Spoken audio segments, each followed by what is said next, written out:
महादेव जो विष को भी आभूषण बना लेते हैं। महादेव एक जीवन दर्शन के पिछले 4 भागों में हमने सादगी, शून्य, काल और संतुलन को समझा।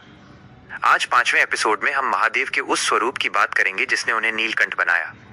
ये सिर्फ एक कहानी नहीं है, यह आज के दौर में तनाव और कड़वाहट के बीच जीने का सबसे बड़ा मंत्र है। जीवन का मंथन और विष का निकलना। पुराणों में कथा आती है कि जब अमृत के लिए समुद्र मंथन हुआ तो सबसे पहले भयंकर हलाहल विष निकला। देवता और असुर दोनों डरकर पीछे हट गए। हमारे जीवन में भी ऐसा ही होता है। जब हम सफलता के लिए मेहनत करते हैं, रिश्तों को निभाने की कोशिश करते हैं, तो सिर्फ सुख, अमृत नहीं मिलता। अपमान, जलन, धोखा और तनाव जैसा विष भी निकलता है। हम अक्सर इस विष से घबराकर अपना काम छोड़ देते हैं। विष को कंठ में क्यों रखा? असली मैनेजमेंट महादेव आगे आए और उन्होंने उस विष को पी लिया। लेकिन ध्यान देने वाली बात यह है कि उन्होंने उसे गले, कंठ में ही रोक लिया। न उसे पेट के भीतर उतारा और न ही बाहर उगला। इसका अर्थ क्या है? अगर महादेव विष को बाहर उगल देते तो पूरी दुनिया का विनाश हो जाता, और अगर उसे भीतर उतार लेते तो उनके अपने शरीर पर असर होता।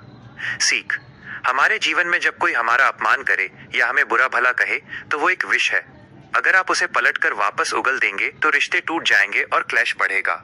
और अगर उस दुख को अपने दिल के भीतर उतार लेंगे, दबा लेंगे, तो आप खुद बीमार और तनावग्रस्त हो जाएंगे। महादेव सिखाते हैं कि उस कड़वाहट को कंठ तक रखें, उसे अपने दिमाग और दिल पर हावी न होने दें। विष के साथ शीतलता। मस्तक पर चंद्रमा विष पीने के बाद महादेव के शरीर में भयंकर जलन हुई, जिसे शांत करने के लिए उन्होंने मस्तक पर चंद्रमा धारण किया और गंगा की धार उनके सिर पर रही। जीवन की सीख, जब परिस्थितियां आपको जला रही हों, जब लोग आपको नीचे दिखाने की कोशिश कर रहे हों, तब अपने विवेक और बुद्धि चंद्रमा को शीतल रखें। अपनी शांति को किसी और के हाथ का खिलौना न बनने दें।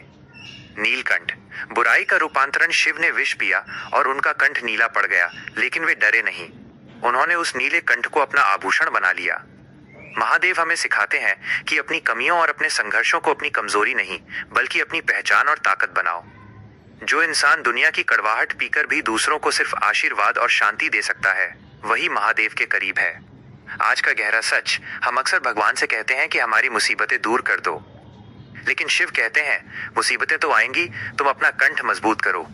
असली वीर वो नहीं है जिसके जीवन में समस्या ना हो, बल्कि वह है जो हर विष को पीकर भी मुस्कुराता रहे और समाज का कल्याण करता रहे। जिस दिन आप दूसरों की बुराई को पचाकर अपने स्वभाव में मिठास बनाए रखेंगे, उस दिन आप भी अपने जीवन के नीलकंठ बन जाएंगे।